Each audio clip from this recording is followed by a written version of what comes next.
Olá, bom dia. Está começando Saúde e Algo Mais. E novembro é o mês dedicado à saúde do homem. Um convite à conscientização, à informação e principalmente ao cuidado. O movimento Novembro Azul nasceu para quebrar tabus e incentivar os homens a cuidarem de si, especialmente na prevenção e no diagnóstico precoce do câncer de próstata, o tipo mais comum entre os homens brasileiros depois do câncer de pele não melanoma. Mas esse mês vai muito além da próstata, ele é sobre autocuidado, prevenção, qualidade de vida. E é sobre isso que nós vamos conversar com o Dr. João Paulo do Amaral Filho, médico oncologista da Oncovita, empresa parceira do programa Saúde e Algo Mais. Bom dia, João Paulo, prazer te receber aqui no Saúde e Algo Mais, para conversar de um tema tão importante, né? Bom dia, doutor. Bom, primeiramente quem agradece sou eu, mais um convite para estar aqui falando sobre esse tema que é de fato muito importante e atingindo uma parcela significativa aí da população, tentando levar informação. João Paulo, o Novembro Azul começou muito focado no câncer de próstata e agora amplia, né, o seu escopo de atuação voltado para a qualidade de vida. Qual a importância dessa mudança de padrão nessa campanha? Então, doutor, a questão é que o Novembro Azul muita gente enxerga como sendo simplesmente uma campanha para incentivar o homem a fazer PSA e toque retal. E a verdade é que no decorrer dos anos essa campanha foi evoluindo e foi englobando outros aspectos da saúde do homem, apesar de ter como mote principal, como carro-chefe, o câncer de próstata. A gente também visa conscientizar o homem sobre a necessidade dele se cuidar. A gente tem isso para as mulheres no Outubro Rosa, mas a mulher, tipicamente, ela costuma ir muito mais ao médico do que o homem. Só que assim, o homem, ele também tem um risco cardiovascular bastante elevado, ele pode ter vários outros problemas de saúde além do câncer de próstata, e a gente tem uma doença, que no caso é o câncer de próstata, que é extremamente prevalente na população masculina. Então a gente estima que 70% a 80% dos homens com a idade vai desenvolver algum tipo de câncer de próstata no decorrer da vida. Então, por isso que é muito importante a gente conscientizar os homens em relação a isso, para combater um pouco o preconceito. É interessante a gente frisar também que o toque retal hoje não é fundamental em todos os casos, então tem pacientes que só com PSA você consegue fazer um rastreio adequado desse paciente, a gente não indica o toque mais para todos os pacientes.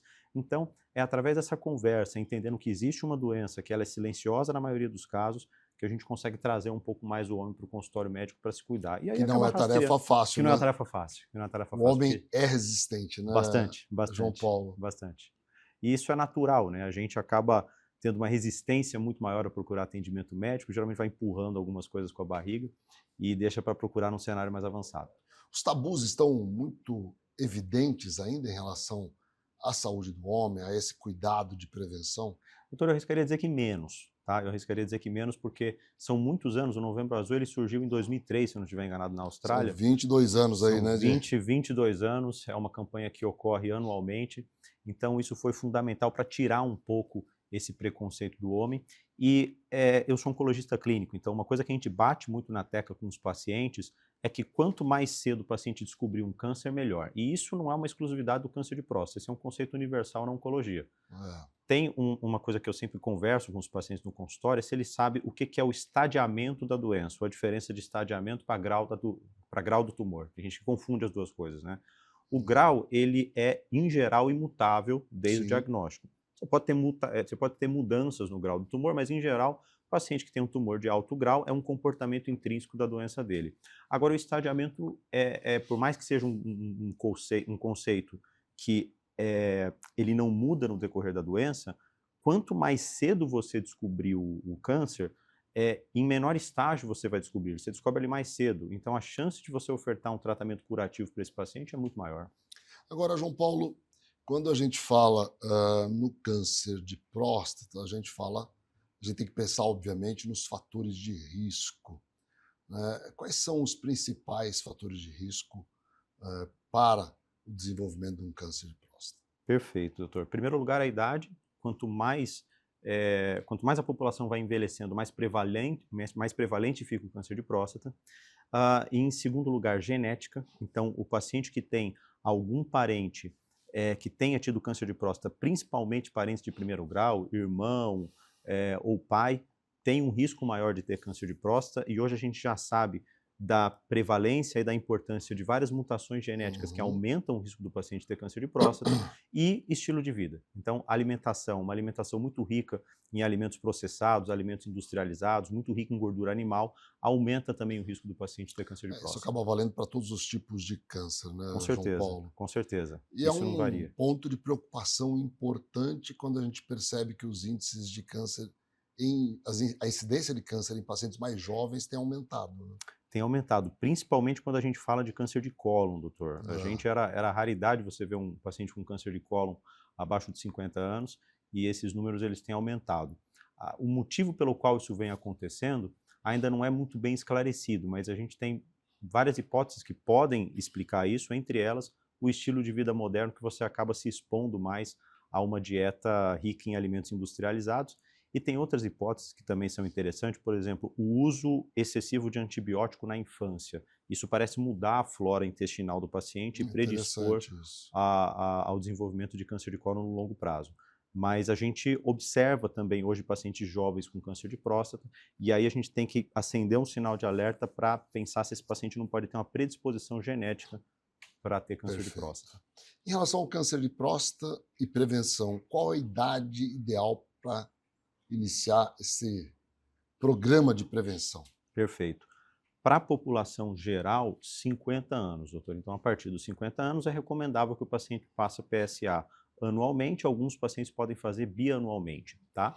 Isso é sempre uma discussão em conjunto com o urologista. Então, tem pacientes que se beneficiam de um rastreio um pouco mais precoce. Se o paciente ele é da raça negra ou ele tem algum parente de primeiro grau que teve câncer de próstata, o ideal é que seja iniciado aos 45 anos de idade. 45 anos. 45 anos de idade. Não quer errar, 45 anos de idade, vai no urologista, ele vai conversar, ou com o próprio oncologista, né? É que geralmente a porta de entrada para esse tipo de paciente é o urologista, que acaba sendo o médico do homem, né? Então, a partir dos 45 anos de idade, é muito interessante procurar o urologista para ter uma conversa muito franca e iniciar o rastreio. A gente vai fazer um intervalo, obviamente, o primeiro, e depois a gente volta para conversar sobre hábitos de vida que influenciam.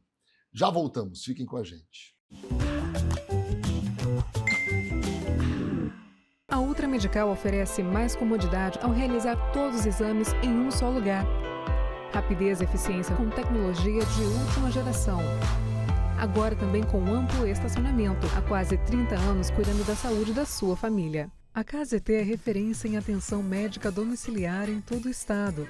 O primeiro home care do Centro-Oeste a receber a certificação ONA 3 pela qualidade de serviços como plantão 24 horas com remoção em caso de urgência, plano terapêutico para o paciente, ofertas de novas tecnologias e capacitação constante de nossa equipe para um atendimento de excelência. KZT, há 18 anos cuidando bem de quem você ama. MS Diagnósticos Médicos, uma empresa que possui corpo clínico altamente especializado e humano, aparelhos modernos para você cuidar da sua saúde. MS Diagnósticos Dourados, unidade 1 situada no Hospital Cassemes, e MS Diagnósticos Ultrassonografia, unidade 2, localizada na Clínica dos IPs, em Dourados.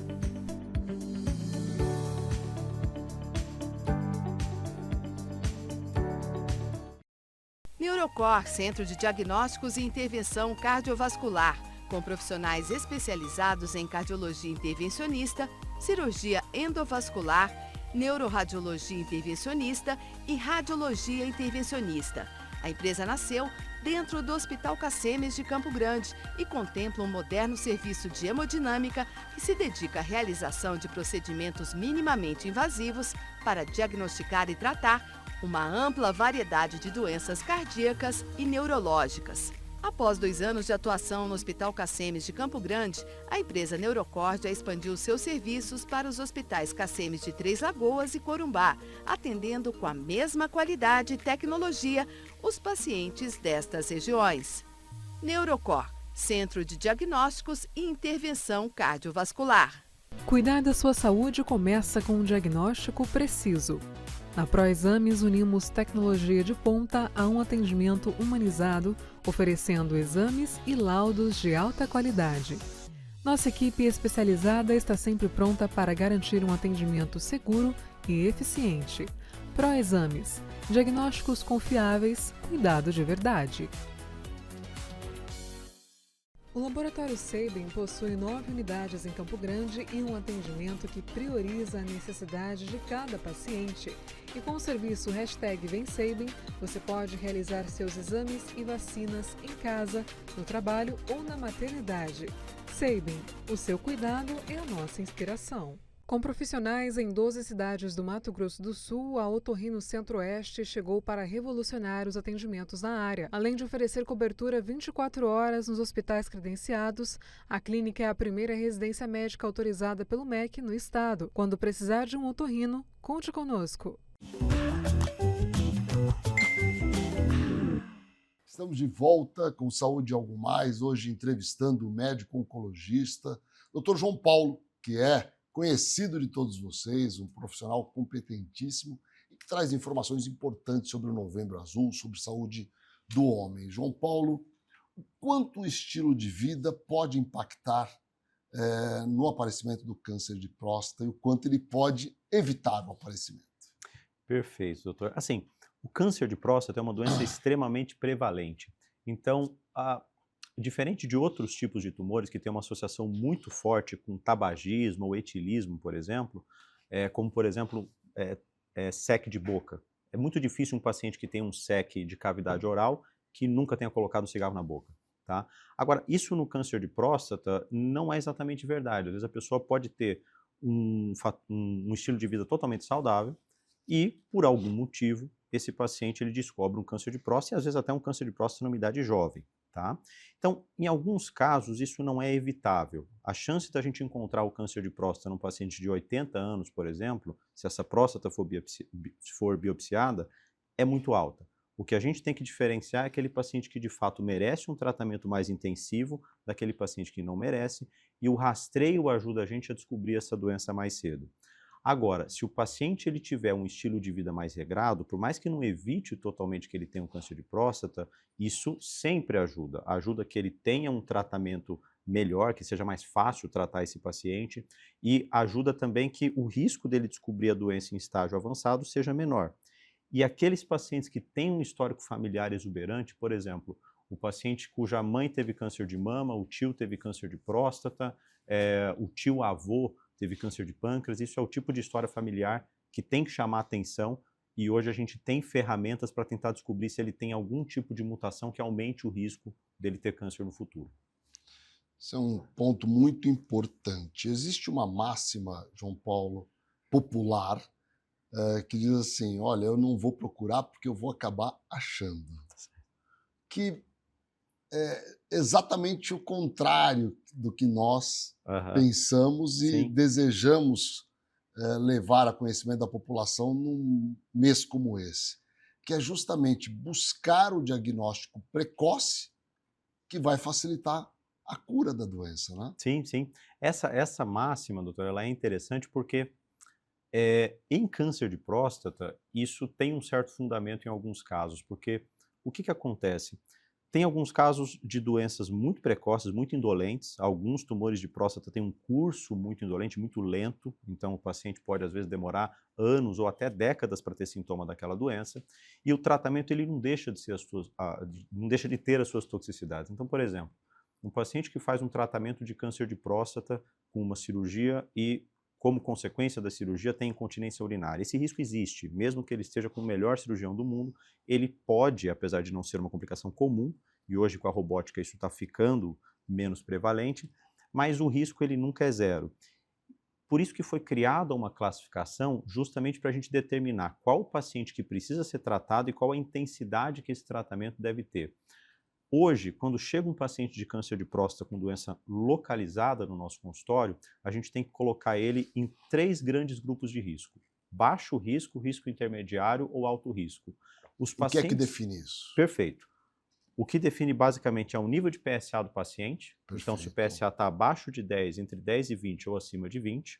O Gleason do paciente, isso é engraçado porque Gleason é algo que está presente em todos os diagnósticos de câncer de próstata. Muitas vezes o paciente não sabe o que é e fica com um pouco de vergonha ou receio de perguntar. é o grau do tumor. Sim. Quanto maior o Gleason, mais agressivo o tumor. Então, o Gleason é um número que vai de 6 a 10 e ele também é importante para a classificação. E o estadiamento se define na biópsia. se né? define na biópsia. Isso vem no anátomo patológico, o médico, o patologista fala para a gente. E o estágio, né, o estadiamento que a gente já comentou, que é o quão avançado está o tumor. Tumores que têm PSAs abaixo de 10, Gleasons baixos, em geral Gleasons de 6, e que basicamente tem um nódulo isolado na ressonância, que não está invadindo a cápsula prostática, que não está acometendo os dois lados da próstata, em geral esse é um paciente de baixo risco. E muitas vezes esse paciente pode ser só observado, não que ele pode ser só observado, ele deve ser só observado. Então, às vezes o paciente ele fica com muito receio justamente de achar alguma coisa, ter que tratar e sofrer as consequências do tratamento, mas a gente não sabe nem se ele vai de fato precisar de um tratamento intensivo para câncer de próstata. Perfeito. Então a melhor saída é sempre procurar o colega urologista, fazer o acompanhamento, fazer o rastreio e, se tiver o diagnóstico do câncer, a gente pode conversar em conjunto para chegar na melhor A conduta. ressonância multiparamétrica tem ganhado uma importância cada vez maior, não Sem é? dúvida, sem No dúvida. acompanhamento dos pacientes. Sim, isso foi interessante o senhor trazer essa pauta, por causa que antigamente a gente fazia o rastreio, basicamente era PSA e toque retal, PSA está alterado, o paciente vai direto para a biópsia. Hoje isso vem se sofisticando, porque tiveram alguns trabalhos que mostraram que a gente consegue selecionar melhor o paciente que precisa, inclusive da biópsia, através da ressonância multiparamétrica. Então, aquele paciente que tem PSA acima de 3, o corte caiu um pouquinho, ele vai para uma ressonância multiparamétrica de próstata, e se ele tiver nódulo na ressonância, aí ele é biopsiado. A gente tem a classificação de PIRADS, que é uma classificação que ajuda a diferenciar o paciente que tem ou não neoplasia clinicamente significativa e que merece, de fato, ter um estudo histológico. Então, não é todo mundo hoje que é biopsiado só porque o PSA está alterado. Isso é muito importante. A gente vai fazer um intervalo e volta para o bloco final. Perfeito. Fiquem com a gente. No Hospital de Olhos, cuidar da sua visão vai além da tecnologia e inovação. Aqui você encontra atendimento humanizado e acolhedor. Com os melhores tratamentos para você enxergar um futuro melhor.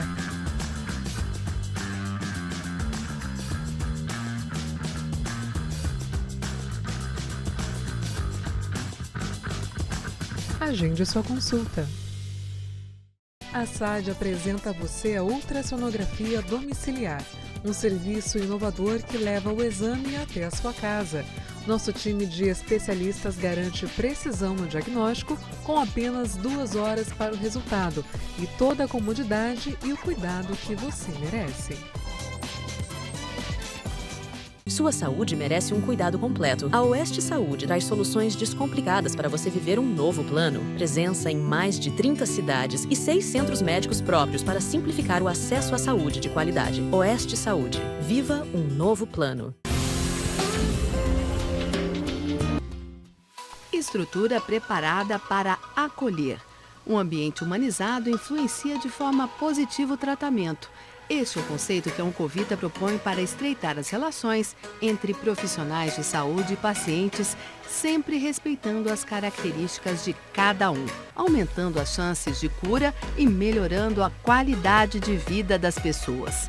Para isso, contamos com uma equipe médica altamente qualificada que atua nas áreas de oncologia, hematologia, clínica da dor, oncogenética, psiquiatria, psicologia, urologia, mastologia, fisiatria e saúde do idoso. Plantão 24 horas com escalas de médicos acionados por telefone. Oncovita 24 horas atende, trata e acolhe o paciente oncológico. Com um atendimento humanizado e uma equipe altamente qualificada, o Grupo ASA Anestesia acompanha cada paciente do pré ao pós-operatório. Com tecnologia de ponta e padrões internacionais de qualidade, o ASA garante segurança em cada procedimento. Oferecemos confiança para a equipe médica, segurança e bem-estar para o paciente. Grupo ASA, nossa especialidade é a anestesia. CERDIL, Centro de Radiologia e Diagnóstico por Imagem. O Serdio é uma clínica especializada em exames de radiologia e diagnóstico por imagem que atua em Mato Grosso do Sul desde 1996. Atualmente com unidades nos municípios de Campo Grande, Corumbá, Dourados, Naviraí, Ponta Porã e Rio Brilhante. Serdio, diagnósticos avançados e atendimento responsável.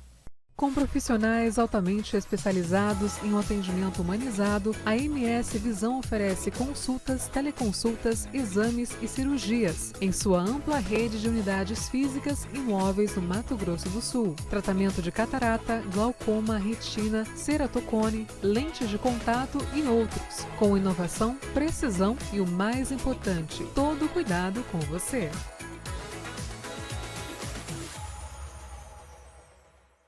Neurocor, Centro de Diagnósticos e Intervenção Cardiovascular, com profissionais especializados em cardiologia intervencionista, cirurgia endovascular, neuroradiologia intervencionista e radiologia intervencionista. A empresa nasceu dentro do Hospital Cacemes de Campo Grande e contempla um moderno serviço de hemodinâmica que se dedica à realização de procedimentos minimamente invasivos para diagnosticar e tratar uma ampla variedade de doenças cardíacas e neurológicas. Após 2 anos de atuação no Hospital Cacemes de Campo Grande, a empresa Neurocor já expandiu seus serviços para os hospitais Cacemes de Três Lagoas e Corumbá, atendendo com a mesma qualidade e tecnologia os pacientes destas regiões. Neurocor, Centro de Diagnósticos e Intervenção Cardiovascular. Conheça a Endocate. Trabalhamos com diagnóstico e tratamento endovascular. Aqui você encontra profissionais altamente qualificados, prontos para te ajudar. Rua Oliveira Marques, Sala 3, Vila Lili, dentro do Hospital Cacemes, em Dourados. Estamos de volta com Saúde e Algo Mais, hoje entrevistando o Dr. João Paulo, que é médico oncologista, e fala com a gente sobre o Novembro Azul, prevenção do câncer de próstata e, claro, um cuidado especial com a saúde do homem, que é algo fundamental. Agora, João Paulo, quando a gente faz o diagnóstico de câncer, quais são as possibilidades de tratamento? Perfeito, doutor. Quando a gente tem um diagnóstico de câncer de próstata numa doença local, a doença está localizada, ou seja, o tumor só está na próstata, em geral, a gente tem 2 opções terapêuticas. O paciente faz radioterapia, seja radioterapia sozinha ou com hormonioterapia. Hormonioterapia é o bloqueio hormonal. A gente visa baixar os níveis de testosterona desse paciente, porque o tumor de próstata ele se alimenta da testosterona. Então, quando a gente baixa a testosterona e faz a radioterapia, a gente consegue induzir a morte das células tumorais e é um tratamento que tem intenção curativa. E uma outra opção de tratamento, e é uma opção que vem ganhando muita força também nos últimos anos através do advento da cirurgia robótica, é a prostatectomia radical, retirar a próstata. Tá? Essas 2 opções elas são viáveis, tem casos que são mais interessantes a parte da cirurgia, outros casos é mais interessante fazer radioterapia com hormônio, tem casos em que o próprio paciente não aceita operar e tem casos em que o paciente prefere operar. Então, a gente tem essas 2 opções principais na doença localizada e isso é uma coisa que geralmente é discutida individualmente com cada paciente. Então, tem que analisar caso a caso, ver o que o paciente prefere, entender o comportamento da doença de cada paciente para resolver da forma mais adequada. E aí tem os casos dos pacientes que são diagnosticados num cenário de doença metastática. Metastática é quando a doença está fora da próstata, o tumor foi para outros locais. Essa não é a maioria dos casos, é em torno de 5 a 10% dos casos que são diagnosticados já no cenário avançado de doença metastática. E o câncer de próstata, tipicamente, quando ele dá metástase, ele vai para o osso, tá? Não é comum um câncer de próstata começar indo para o fígado ou começar indo para o pulmão, como às vezes a gente vê acontecer em tumores de intestino, por exemplo, ou em outros tipos de doença. O mais comum é que o câncer de próstata vá para linfonodo e para osso, principalmente. E aí o tratamento, em geral, ele deixa de ser um tratamento local e passa a ser um tratamento sistêmico, e aí é um tratamento que não tem uma data para terminar. Ele tem uma data para começar, mas ele é um tratamento que deixa de ter uma data para terminar, porque é um tratamento de longo prazo, que em geral envolve bloqueio hormonal, então reduzir os níveis de testosterona do paciente, algum comprimido que ajude também ao efeito do bloqueio hormonal e quimioterapia em alguns casos. Além do câncer de próstata, existe algum outro tipo de câncer que deve ser, que traz preocupação em relação à saúde masculina? Sim, sim, com certeza. Além do câncer de próstata para a saúde masculina, a gente tem o câncer de cólon, que está ficando cada vez mais em vigência. A recomendação clássica de rastreio é a partir dos 50 anos também, com uma colonoscopia a cada 10 anos, mas isso é muito variável, depende muito do resultado da colonoscopia, e tem algumas diretrizes que já defendem o início do rastreio de câncer de cólon um pouco mais precoce, em 45 anos, mais ou menos. Isso depende também do risco familiar do paciente, tá? Mas eu diria que para a saúde do homem, a gente tem o câncer de próstata e a gente tem o câncer de cólon. E um outro ponto interessante, porque é uma coisa que a gente teve de novidade, vamos dizer assim, na questão do rastreio do câncer de próstata, é que a gente teve a publicação de um trabalho muito grande, muito robusto, que foi publicado recentemente no New England Journal of Medicine, que é um dos principais periódicos médicos do mundo, e esse trabalho mostrou redução de mortalidade câncer específica por câncer de próstata, favorecendo o rastreio com PSA. Tá? Isso pode parecer algo banal, mas esse é o tipo de coisa que é um pouco complexa de ser provado através de um estudo médico. Sem dúvida. Mas agora a gente tem uma comprovação num estudo robusto publicado num periódico de referência. Que é muito interessante, muito, né? muito Porque havia toda uma... Sim, era algo discutível. Uma dúvida, né? Sim, grande em torno desse tema. Né? Com certeza. E até hoje eu acredito que a decisão do rastreio ela sempre é individualizada entre paciente e urologista. O importante é que o paciente procure o colega médico para um segmento. João Paulo, você disse no primeiro bloco que há uma menor resistência à prevenção e à promoção à saúde por parte dos homens. Isso está mais claro nos jovens, nos mais jovens, ou é algo que está em todas as gerações? Não, eu acho que está mais claro nos mais jovens. Eu acho que quando o paciente é um pouco mais jovem, em geral, ele não tem tanta resistência assim, de procurar o médico, até de tirar as dúvidas dele e de conversar de uma forma aberta sobre aquilo que está incomodando ele. Mas hoje a gente tem observado, inclusive os pacientes mais idosos, que eles estão muito ligados também na parte de tecnologia, né?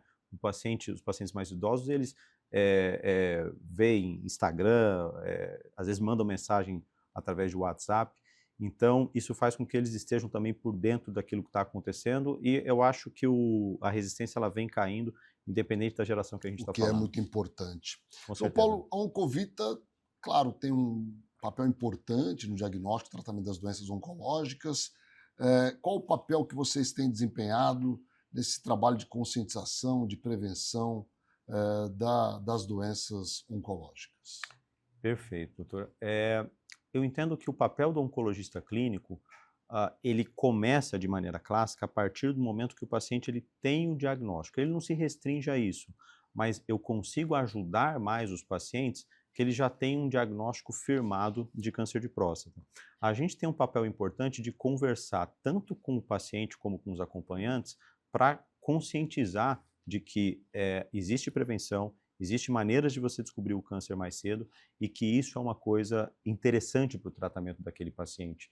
E conversar com os outros colegas médicos também a respeito disso. Então, hoje o oncologista clínico, ele não atua sozinho, nunca atuou sozinho, né? Mas eu acho que a palavra-chave acaba sendo interdisciplinaridade. Então, a gente conta na nossa equipe com outros profissionais, urologistas, mastologistas também no caso da saúde da mulher, ginecologistas, isso ajuda bastante a que a gente tenha um cuidado integral dos nossos pacientes. Muito obrigado, João Paulo, pela excelente explanação, como sempre. Obrigado, quem agradece sou eu. Obrigado. E obrigado a vocês que assistem o Saúde Algo Mais todos os dias aqui na TV MS Record. Um grande abraço, um grande dia. Sempre lembrando que a prevenção e promoção à saúde são os melhores caminhos que temos.